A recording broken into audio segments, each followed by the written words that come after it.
Hello, this is Ben Moore, Finance Manager for the Office of Community Assistance. This video will help walk you through an overview of the 2023 OCA grant and budget submission process. In order to apply for any grants through the state of Illinois for the 2023 fiscal year, grantees must register and be pre-qualified on the GATA grantee portal at www.grants.illinois.gov. This also includes completion of the FY23 internal control questionnaire, also referred to as the ICQ. Grantees must also make an FY23 indirect cost rate election through the centralized indirect cost rate system, which is housed on the State of Illinois grantee portal, just as the ICQ is. And please make a note that this election of an indirect cost rate is also required even if you're not claiming indirect costs for FY23. So all grantees need to make that election. We have provided the user manual for the centralized indirect cost rate system, and it is located in the procedure letter PY2023 folder of the OCA Extranet Communications Library. Grantees must complete and upload the following IWOP and LIHEAP implementation plan documents to the STARS document library by Friday, April 8th, 2022. For the weatherization grants, grantees must complete and upload the weatherization plan for program year 23, and for LIHEAP, they must complete and upload the 2023 Energy Assistance Program implementation plan. Grantees must complete and upload the following documents for each grant to the OCA Extranet application library for IWOP grants and the STARS document library for LIHEAP and weatherization grants. For the LIHEAP and weatherization grants, these documents must be uploaded by Friday, April 9th, 2021. Documents required to be uploaded for each grant. The first document is the Uniform Application for State Grant Assistance, the completed Uniform Grant Budget Template Spreadsheet, the signed and dated Budget Certification tab as a PDF, not as an Excel document, and you must also upload supporting documentation for any indirect costs that are budgeted. There are also a couple of other documents that are required to be uploaded by each grantee. There is the DCEO Conflict of Interest Disclosure Form and the DCEO Mandatory Disclosure Form. For those documents, each grantee is only required to submit one of each of those documents per grantee per program. So you would submit a DCEO Conflict of Interest Disclosure Form and a DCEO Mandatory Disclosure Form for LIHEAP, and then the same set of documents for weatherization. There are more clear instructions in the procedure letter on how to complete those forms. All required documents have been uploaded to the OCA Extranet in the OCA Communications Library and can be downloaded from that location. When naming these documents that only needed to be submitted for each program as opposed to for each individual grant, those documents file names should start with your grantee name. Here are a few important GATA process reminders. First of all, grantees must be pre-qualified on the GATA grantee portal website prior to submitting a grant application for FY23 funding. You also need to verify that your FEEN and DUNS on the GATA portal match those same numbers on the GRS system. GRS includes an edit that will prevent any transactions from being processed if the FEEN or DUNS combination pre-qualified on the GATA website doesn't match what is in the eGrants or GRS system for your organization. And this can, if these are not correct, it can prevent processing cash requests for us from issuing any new grants or processing any modifications. So a sample of an error you may receive on GRS, specifically if you're submitting a cash request, you may get the error that says FEEN not GATA pre-qualified, not processed, which means you can't submit a cash request because those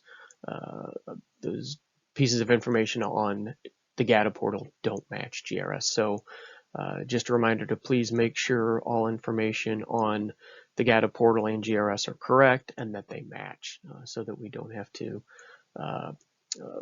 prevent you from processing either cash requests or getting new grants or modifications processed. Here is a screenshot of a portion of the GATA grantee portal. This is the pre-application information section, and these statuses here in this particular example, they all say good, which is the way you want your information to display. So this is a good place to check to make sure that you are appropriately pre-qualified. If any of these items don't say good, you likely have something that you need to complete before your grantee or before your organization is pre-qualified. You must also ensure that an indirect cost selection has been made through the centralized indirect cost rate system, which is housed on the GATA grantee portal. DCEO Accounting will not process your grant if you have not made a current year election, so please ensure that you do that.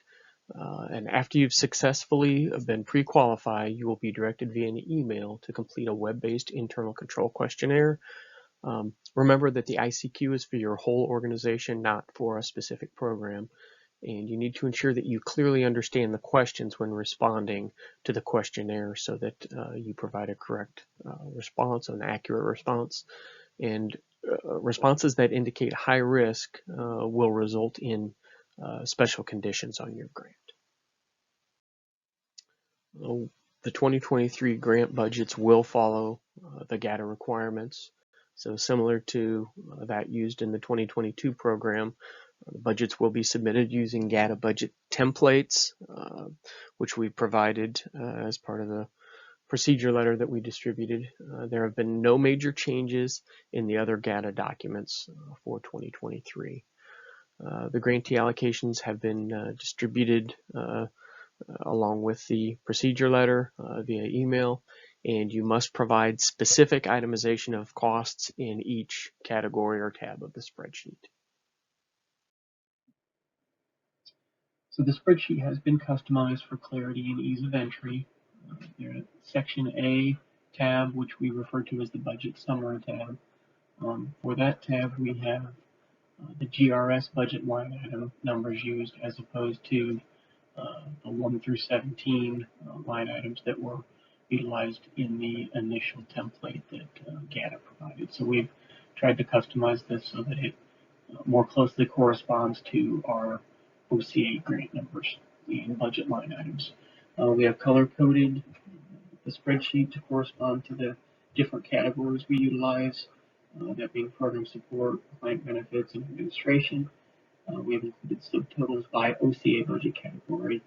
As I said, program support, client benefits, and admin, to try to help you ensure that you stay within any allowed maximums for each of those categories. We've also added a budget checker to ensure that your allocation is not exceeded. Completion of the budget checker section will be required. Do not submit your budget spreadsheet until there are no alerts regarding allocation limits. For the individual budget category tabs, they are color-coded again to correspond to OCA budget categories. The tabs for categories that make up program support are clearly marked with a PS so that you don't get them confused with the administration tabs. All totals again have been rounded to the nearest dollar to avoid any rounding errors that would prevent your spreadsheet from matching. Here's a screenshot of what the tab A, or what we call the budget summary tab, looks like. As mentioned in the previous slide, to the right here is the budget checker, where the grantee enters the allocation information that OCA provides, and completing that information will help ensure that your total allocation or any specific category limits are not exceeded. And we'll talk a little bit more about some of these fields on the next slides, but all of the yellow cells need to be completed by the grantee. The rest of the spreadsheet has formulas that are all calculated, so no entry is needed. As far as the allocation, the grant funding allocation distributed by OCA for your agency should be utilized when completing the Uniform Budget Template spreadsheet for each grant. Based on your agency's allocation, you need to enter the detailed costs you wish to budget for each category on the individual tabs of the budget spreadsheet. Note that you do not enter budgeted amounts in the Section A, or what we call the Budget Summary tab, because that tab contains formulas that draw the amounts from all the individual budget line item tabs in the spreadsheet. As far as the formulas on the budget tabs, although the data entry grids in some of the individual tabs may not be formatted specifically for all varieties of cost that you need to enter on that tab, please make any necessary adjustments to accurately calculate the total cost you intend for each line item entered, and then you need to add an explanation in the narrative section for any adjustments or assumptions you made in entering those costs. There are formulas provided in the final column, or final cost column, which is the far right column, and that must be utilized if there's a formula in there and it can't be altered. So don't try to hard code any numbers over formulas that are in that final cost category or final cost column. And as far as the narratives, in that narrative section for each cost category tab, please provide very clear comments regarding how the cost was calculated or any other information that may help support the cost entered in all cases. If costs are direct and shared between different grant programs or spread across the separate grants within a program, you must explain how these costs were allocated across those separate grants. As far as your indirect cost election, grantees are required to provide information regarding indirect costs on the Section A ICI tab in the budget template for each grant.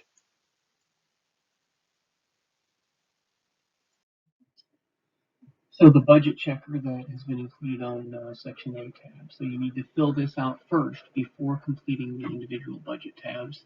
The budget checker feature is included on the Section A tab, again to the right of the budget summary, to assist grantees in verifying that the maximum allowed budget allocations for this grant are not exceeded. The budget checker must be completed with no alerts prior to submission to OCA. Please follow the step-by-step instructions included in the section on tab A to complete the checker. Fill in only the yellow highlighted cells on this tab. So program support, which consists of all of the 100 series line items. Program support is divided into multiple line items within GRS and the budget spreadsheet. Each of the budget categories below represent a budget line item in GRS. You may not need to utilize all tabs as defined below, because there may be categories that you just do not wish to budget costs in. But in any case, you should utilize the line-by-line guide, the budget definitions, and other resource documents to help determine the most appropriate line or tab to budget the costs. Only include items on the miscellaneous tab if they do not have a more fitting tab elsewhere in the program support 100 lines or in the 300 series of administration lines. So client assistance, which consists of the 200 series of budget line items. For IWOP, those are client assistance material and labor, which is budget line item 201. Health and safety client assistance, which is budget line item 202. For LIHEAP, they are client assistance client benefits, which is 201. Client assistance assurance 16, which is budget line item 202. The administrative costs can consist of all 300 budget line items. The total of all direct administrative costs, line 301 through 314, and the indirect costs, which are contained in budget line item 317, from the budget summary tab, those combined cannot exceed the total administrative allocation for your grantee for that grant. The direct administrative costs are contained in lines 301 through 314. Again, direct admin is now also divided into multiple line items within GRS and the budget spreadsheet. Each of the budget categories below represent a budget line item in GRS. These categories mirror those in the program support section. They are 01 is personnel, 02 is fringe, 03 is travel, 04 is equipment, 5 is supplies, 6 is contractual, 7 is consultant, 9, A and B are occupancy rent and occupancy utilities. And they appear as one line item, which is 109 in GRS. They're just broken up on the spreadsheet between rent and utilities for clarity. Communications is 11, training and education is 12, miscellaneous is 14, and again, these line items are replicated. The first digits would be 1 for program support and 3 if they're in the administrative category. Indirect costs, which are line item 317. So indirect costs should be entered on the indirect cost tab, which will transfer to line 317 on the Section A budget summary tab. If you elected to be reimbursed for indirect costs, you must provide documentation to support the rate that you're claiming. Supporting documentation for indirect costs claimed must be uploaded to the STARS document library for MyHeap and CSBG or the OCA extranet application library for the weatherization grants, along with other application documents. So as far as establishing authorized designees, it's optional, and there are 2 options as far as how to designate that authorized designee. So the first way you can do it is when you're submitting the grant application, you would complete the authorized designee section of the grant document at the time the grantee director signs the grant. Or the second option is after the grant has been executed, you can complete a notification of additional authorized designee form at any time after the grant is signed by the grantee director. Special note on that, each authorized designee must be designated each program year for each separate grant for which that person is authorized to sign the grant document. So 2 things. One, once you authorize a designee, that's not permanent. It's only for the current year, and it is not for all grants within your agency. It is done on a grant-by-grant basis. So please keep that in mind if you choose to have authorized designees. So the budget review and grant processing steps. So here is how the process works at OCA. So OCA staff and DCEO accounting staff review and approve the uniform budget for each grant. Then after that happens, an automated email will be sent from the GATA grantee portal regarding a pending notice of state award, what we refer to as a NOSA, which must be electronically accepted by the grantee before OCA can continue to process the grant. OCA will email the notice of grant award to the grantee for signature once the NOSA is accepted by the grantee. That concludes our overview of the grant submission process. I'd like to remind you that there are separate videos available as guides to completing each of the individual cost tabs in the budget spreadsheet, and I would invite you to watch those videos as well, and thank you for watching.